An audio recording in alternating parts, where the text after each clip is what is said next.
Details చూద్దాం. Target 175 అంటున్న YCP గెలుపే లక్ష్యంగా వ్యూహాలు అమలు చేస్తుంది. అసెంబ్లీ, పార్లమెంటు స్థానాల్లో అభ్యర్థుల్లో మార్పులు చేస్తుంది. ఇప్పటికే 11 జాబితాలు ఇచ్చిన వైసీపీ తాజాగా 12వ లిస్ట్ ఇచ్చింది. చిలకలూరిపేట, గాజువాకకు ఇన్ఛార్జీలను నియమించింది. అయితే మంత్రి విడుదల రజని 6.5 కోట్లు తీసుకున్నారంటూ ఇప్పటి వరకు చిలకలూరిపేట ఇన్ఛార్జిగా ఉన్న మల్లెల రాజేష్ నాయుడు చేసిన ఆరోపణలు హాట్ టాపిక్ గా మారాయి. వచ్చే అసెంబ్లీ ఎన్నికల్లో పోటీ చేసే అభ్యర్థులకు సంబంధించి కసరత్తు చేస్తున్న వైసీపీ 12వ జాబితా విడుదల చేసింది. మరో 2 అసెంబ్లీ నియోజకవర్గాలకు సమన్వయకర్తలను నియమించింది.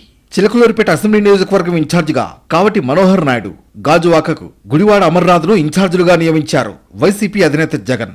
మరోవైపు బివి రామయ్యను కర్నూలు పార్లమెంట్ ఇన్ఛార్జిగా ప్రకటించడంతో కర్నూలు మేయర్గా బీసీ వర్గానికి చెందిన సత్యనారాయణ అమ్మను నియమించారు. చిలకలూరిపేట ఇన్ఛార్జిగా కావటి మనోహర్ నాయుడు నియమించడమే ఆలస్యం. టికెట్ ఆశించిన నేతలు భగ్గుమన్నారు. ఇప్పటి వరకు చిలకలూరిపేట ఇన్ఛార్జిగా ఉన్న మల్లెల రాజేష్ నాయుడు మంత్రి విడుదల రజనిపై సంచలన ఆరోపణలు చేశారు. మంత్రి తమ వద్ద 6.5 కోట్ల రూపాయలు తీసుకుందని ఆరోపించారు. ఇదే విషయాన్ని సజ్జలకు చెబితే కొంత ఇప్పించారని ఆగ్రహం వ్యక్తం చేశారు.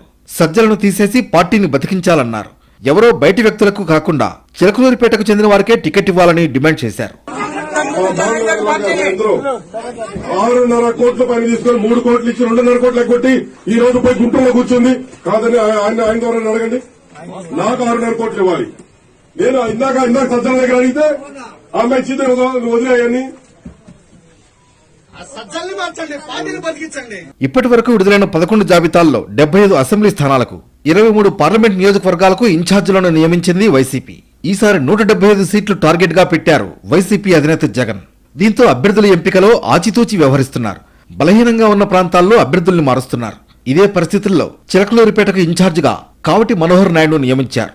అయితే మంత్రి విడుదల రజని 6.5 కోట్లు తీసుకున్నారంటూ మల్లెల రాజేష్ నాయుడు చేసిన ఆరోపణలు హాట్ టాపిక్ గా మారాయి.